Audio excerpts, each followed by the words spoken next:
5 days. That's all Vladimir Putin had to get through.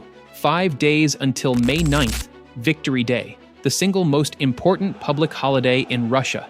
The day when the president stands on the reviewing platform above Lenin's tomb, watches his military parade through Red Square, and tells the world that Russia is strong, Russia is victorious, Russia cannot be defeated. 5 days. He couldn't even make it 5 days. This afternoon, May 4th, 2026, a Ukrainian drone slammed into the 36th floor of a 52-story residential skyscraper in Moscow. The building is called the House on Mosfilmovskaya Street, a modernist luxury tower built in the early 2000s, one of the tallest residential buildings in Russia, located not far from Moscow's business district. The impact punched a hole in the facade, sent debris raining onto the street below, and brought dozens of police cars and ambulances flooding into the area. Mayor Sobyanin says no casualties. Photos and videos from the scene show shattered glass, structural damage, and a gaping wound in the side of one of Moscow's most recognizable buildings. Someone on Reddit captioned it perfectly: "Training for the Russian parade on May 9th. Ukraine didn't just hit a building. Ukraine hit a symbol, a 52-story monument to Moscow's wealth and modernity. The kind of tower that's supposed to tell the world that Russia is a prosperous, stable, powerful nation, now has a hole in its face at the 36th floor, 5 days before Putin's parade." And here's the part that makes this genuinely devastating for the Kremlin. Russia already announced that this year's Victory Day parade would be stripped of all military vehicles. No tanks, no missile launchers, no armored personnel carriers. For the first time in nearly 20 years, nothing will roll through Red Square except soldiers on foot. The official reason? The current operational situation. The real reason? They're afraid of drones. Let's talk about what this building actually is, because the target selection, whether intentional or not, is a masterclass in psychological warfare. The house on Mosfilmovskaya is not some anonymous apartment block on the outskirts of town. It's a 52-story luxury residential tower, 213 meters tall, designed by architect Sergei Tkachenko.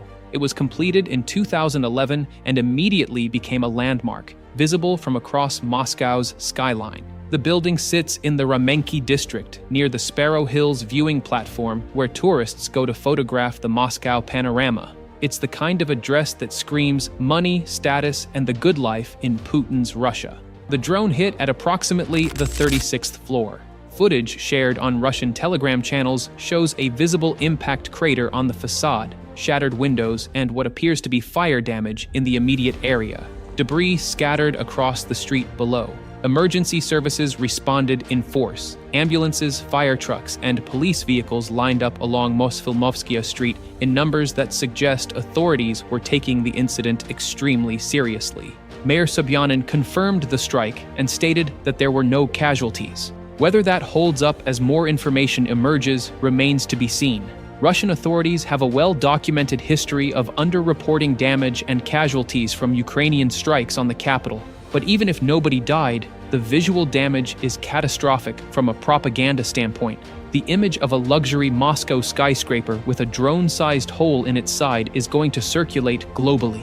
It will be on every news site, every Telegram channel, every social media platform. It will be the backdrop to every discussion about Victory Day for the next 5 days. Putin can't Photoshop a hole out of a skyscraper. Well, actually, knowing Russian state media, they'll probably try. But the internet has already seen it. This strike didn't happen in a vacuum. It happened in the most politically sensitive window of the entire Russian calendar. May 9th is Russia's most sacred secular holiday. Victory Day celebrates the Soviet Union's defeat of Nazi Germany in 1945. It's the cornerstone of Putin's political mythology, the narrative that Russia is a great power, a liberator of peoples, a nation that defeated fascism and will defeat it again. Putin has explicitly framed the war in Ukraine as a continuation of that legacy, calling his invasion a denazification campaign. The Victory Day parade on Red Square is the physical embodiment of that mythology. Tanks rolling past Lenin's tomb, intercontinental ballistic missiles on mobile launchers, thousands of soldiers marching in formation, fighter jets painting the tricolor in the sky, foreign leaders standing alongside Putin on the reviewing stand. It's the one day each year when Russia says to the world, "Look at what we are," and this year they can't do it. On April 28th, the Russian Defense Ministry announced that the May 9th parade would feature no military vehicles whatsoever. No tanks, no missiles, no armored vehicles, no cadets from military schools, just troops marching on foot, video screens showing soldiers in the Special Military Operations Zone, and an aerial display by aerobatic teams and Su-25 ground attack aircraft. This is the first time since 2007 that no military hardware will appear on Red Square for Victory Day. In 2024, the parade featured a single tank, a World War II-era T-34, which was embarrassing enough. In 2023, the parade was scaled down with fewer vehicles and no flyover. The trend line is clear. Every year since the full-scale invasion, Russia has had less and less to show. And it's not just Moscow. 10 Russian regions bordering Ukraine, including Kursk, Belgorod, and Bryansk, have canceled their local Victory Day parades entirely. The celebration of Russian military invincibility is being scrubbed from the very regions where Russian soldiers are actually fighting and dying. Compare this to 2020, the last pre-war parade at full scale. Putin presided over 14,000 troops, 234 military vehicles including T-14 Armata tanks and S-400 missile systems, and 75 aircraft in formation over Moscow. World leaders attended. It was the ultimate projection of power. 6 years later, he's getting soldiers on foot and a drone hole in a skyscraper. The decline is so steep, it looks like a graph of Russian tank inventories, which, coincidentally, is also falling off a cliff. Kremlin spokesman Dmitry Peskov blamed the scaled-down format on Ukrainian terrorist activity. Against the backdrop of this terrorist threat, of course, all measures to minimize danger are being taken, he said. But the Moscow Times reported what analysts had been warning for weeks. The real fear wasn't a drone hitting the parade itself. It was the staging areas. When military equipment participates in parades, it's assembled and prepared in designated zones outside Moscow days in advance. Ruslan Leviev, co-founder of the conflict intelligence team, explained, "It would be much easier to strike such areas with drones or missiles. Dozens of tanks and missile launchers gathered in one location outside Moscow would be an irresistible target. Ukraine has demonstrated it can hit targets anywhere in Russia, including 1,700 kilometers inside the country. A staging area 50 kilometers from Moscow might as well have a neon sign saying, 'Hit me.'" Military blogger Alexander Kotz, writing for Komsomolskaya Pravda, suggested the parade might not have taken place at all due to the terrorist threat. But he claimed the Supreme Commander has decided to honor tradition, albeit in a scaled-down form. Honor tradition. Without tanks, without missiles, without vehicles, with a hole in a 52-story skyscraper 5 days before the parade. That's not honoring tradition. That's a man trying to maintain the illusion of power while the ceiling is literally crumbling around him. It's the geopolitical equivalent of hosting a dinner party in a house that's on fire and insisting everything is fine while your guests can smell the smoke. This Moscow skyscraper strike is dramatic, but it's part of a much larger pattern that has fundamentally changed the character of the war. Ukraine's deep strike capability has expanded enormously over the past 18 months. Domestically produced drones, the Lyuti, the Flamingo, the Palyanitsia jet drone, can now reach targets across Russia's entire European territory. In April 2026, Ukrainian drones struck Yekaterinburg in the Ural Mountains, approximately 1,700 kilometers from the Ukrainian border. That's deeper into Russia than any previous Ukrainian strike. Drones have hit the Chelyabinsk metallurgical plant, the Kronstadt drone factory near Moscow, oil refineries across southern Russia, and ammunition depots in multiple regions. The campaign against Russian energy infrastructure has been particularly devastating. Ukraine's Center for Countering Disinformation estimated that systematic deep strikes have destroyed 45% of Russia's missile production capacity. The Promsyntez explosives plant in Samara, which produces 30,000 tons of military explosives annually, was hit by domestically produced Flamingo drones. Geolocated footage showed massive secondary explosions. Refineries across Tuapse, Saratov, and Ryazan have been struck repeatedly, cutting Russian refining capacity by an estimated 15%. Russia banned refined petrol exports from April through July 2026 to stabilize domestic fuel prices, a direct admission that Ukrainian drone strikes are affecting the civilian economy. Corporate profits at Rosneft, Russia's state oil giant, collapsed 96% from Q1 2024 to Q4 2025. The economic strain is showing everywhere. Russia's central bank chief Elvira Nabiullina admitted this week that the country is facing an unprecedented labor shortage. Never before in the history of modern Russia have we experienced such a labor shortage. The defense budget was cut for the first time since the invasion. The budget deficit hit $60 billion in the first 3 months of 2026. Industrial metal consumption dropped 14%. Cement production fell 30%. Russia is bleeding money faster than it can print it. And Ukrainian drones are one of the biggest reasons why. And it's not just drones. On May 3rd, yesterday, Ukrainian forces struck 2 Russian Shadow Fleet tankers near the port of Novorossiysk. President Zelensky posted, "These tankers were actively used to transport oil. Now they won't be." Ukraine is hitting Russia's ability to wage war from every angle simultaneously: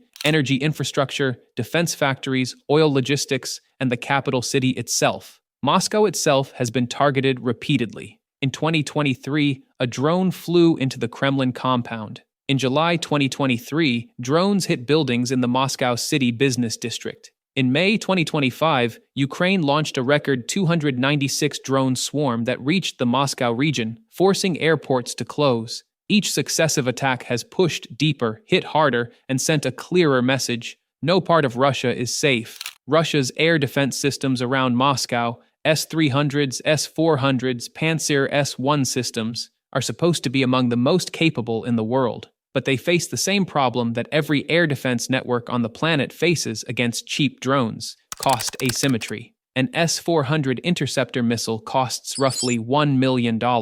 A Ukrainian Lyutia drone costs maybe $50,000, and Ukraine can produce thousands of them. When you're shooting $1 million missiles at $50,000 drones, every interception is a financial loss, and every drone that gets through is a public relations catastrophe. Today one got through, and it didn't hit some empty field on the outskirts of Moscow. It hit a 52-story skyscraper at the 36th floor in broad daylight. The psychological effect on Moscow's population is real. Air raid warnings, mobile internet shutdowns during attacks, airport closures, the occasional rumble of an interception overhead. For 4 years, ordinary Russians were largely insulated from the war. That insulation is gone. The war has come home.